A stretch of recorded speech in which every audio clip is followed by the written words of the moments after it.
সারাদিনের নিউজ বৃত্তান্তে আপনাদের স্বাগত। সারাদিনের বাছাই করা খবরের আপডেট নিয়ে আপনাদের সঙ্গে আমি অনিন্দিতা। আজকের বিশেষ বিশেষ খবরগুলো এক নজরে।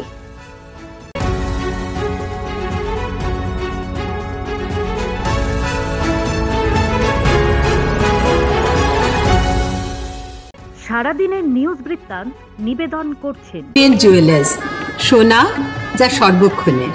Agnishwar jewellers, NS road, Raiganj. Shri Dhaka jewellers, আভিজাত্যের গয়না। ত্রিনয়নী জ্যোতিষ কার্যালয়, শ্যামপুর মোড়, দেবীনগর, রায়গঞ্জ।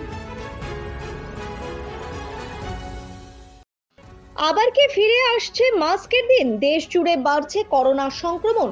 সারা দেশে এই মুহূর্তে মোট আক্রান্তের সংখ্যা পার করেছে ৩,০০০। কেন্দ্রীয় স্বাস্থ্য মন্ত্রকের তথ্য অনুযায়ী মৃতের সংখ্যা ২৬ জন। রাজ্যেও লাফিয়ে বাড়ছে করোনা সংক্রমণ। শেষ ৫ দিনে সংক্রমণ বেড়ে ১২ থেকে ২০৫ জন। এখন প্রশ্ন, আবার কি সেই ৪ বছর আগের স্মৃতি ফিরতে চলেছে? ইতিমধ্যে মালদা মেডিকেলে এক শিশুকে করোনা পজিটিভ পাওয়া গিয়েছে। বিগত দিনে সারা পৃথিবী জুড়ে কোভিড ভাইরাস দাপট দেখালেও আক্রান্তদের মধ্যে শিশুদের সংখ্যা ছিল সবচেয়ে কম। তবে এখন সাধারণ মানুষের মধ্যে কিছুটা আতঙ্ক রয়েছে। হেমতাবাদে বধূ হত্যায় ধৃত শ্বশুর, দাবি মতো পণ না পাওয়ায় পুত্রবধূকে বিষ খাইয়ে হত্যার অভিযোগে অভিযুক্ত শ্বশুরকে গ্রেপ্তার করে রায়গঞ্জ আদালতে পেশ করলো হেমতাবাদ থানার পুলিশ। জানা গিয়েছে, ধৃতের নাম সত্য রায়, বাড়ি হেমতাবাদের রাহুগ্রাম এলাকায়। শনিবার রাতে বাড়ি থেকে গ্রেপ্তার করা হয় তাকে। রবিবার ধৃতকে রায়গঞ্জ জেলা আদালতে পেশ করা হলে বিচারক ধৃতের জেল হেফাজতের নির্দেশ দেন। গ্রাম পঞ্চায়েতের পক্ষ থেকে তৈরি করা হয়েছিল মার্কেট শেড। এলাকাবাসীর অভিযোগ, সেই মার্কেট শেড খালি করে বিক্রি করার চেষ্টা চালাচ্ছে স্থানীয় পঞ্চায়েত বোর্ড। ঘটনাটি সামনে আসতেই ক্ষোভে ফুঁসছেন এলাকা বাসিন্দারা। ঘটনাটি গোয়ালপুকুর ১ নং ব্লকের শাহাপুর ২ নং গ্রাম পঞ্চায়েতের শ্রীপুর এলাকায়। জানা গিয়েছে, দীর্ঘ প্রায় ২৫ বছর আগে গ্রাম পঞ্চায়েতের পক্ষ থেকে সরকারি জায়গায় একটি মার্কেট শেড তৈরি করা হয়। সেই মার্কেট শেডে বেশ কয়েকটি দোকানঘর ভাড়া দেওয়া হয়েছিল। সবকিছুই ঠিকঠাক চলছিল।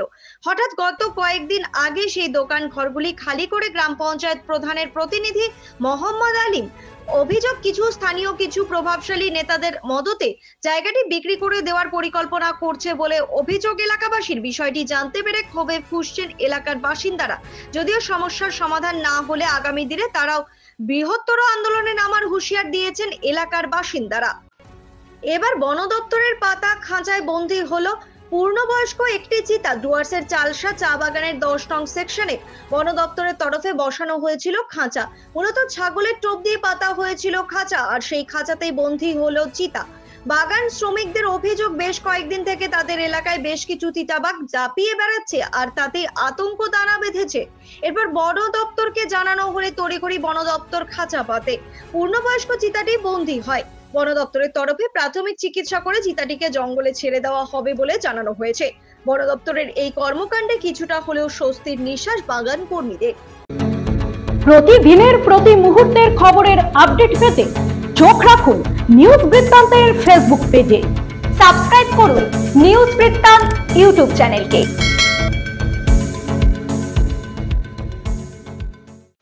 কোচবিহার জেলা পুলিশ ও মেখলিগঞ্জ থানার উদ্যোগে জামালদহ বাজার দুর্গা মণ্ডপে একটি সামাজিক সচেতনতা কর্মসূচি অনুষ্ঠিত হয়।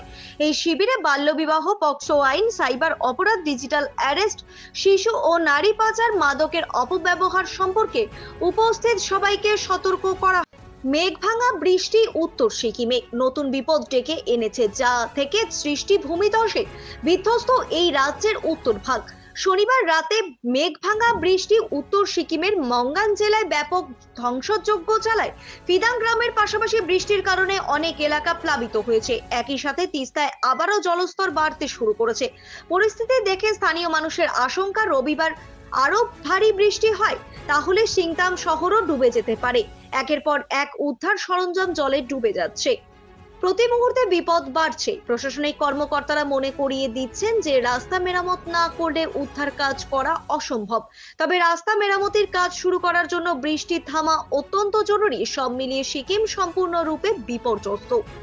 শহরে রোজই বাড়ছে চুরির ঘটনা। উদ্বেগের সাধারণ মানুষ। শনিবার রাতে 11 নং ওয়ার্ডের নেতাজি পল্লী এলাকায় ঘটল আবার এক ভয়াবহ চুরির ঘটনা। এই নিয়ে এই ওয়ার্ডে পরপর এ ধরনের 3বার চুরির ঘটনা ঘটল, আর এর ফলে যথেষ্টই আতঙ্ক ছড়িয়েছে সাধারণ মানুষের মধ্যে। স্থানীয় অজিত প্রামাণিকের বাড়িতে এই চুরির ঘটনা ঘটে। এ বিষয়ে word coordinator Ratan Majumdar police প্রশাসনের সক্রিয় ভূমিকা আশা করছেন। তিনি স্থানীয় বাসিন্দাদেরও সতর্ক থাকার পরামর্শ দেন। তার কথায় অত্যন্ত পরিকল্পনা মাফিক সময় বুঝেই এই ঘটনাগুলি ঘটছে। সারাদিনের নিউজ বৃত্তান্ত আজ এই পর্যন্তই। সঙ্গে থাকুন, দেখতে থাকুন, চোখ রাখুন নিউজ বৃত্তান্তে। নিউজ বৃত্তান্ত, হলুদ নয়, স্বচ্ছ।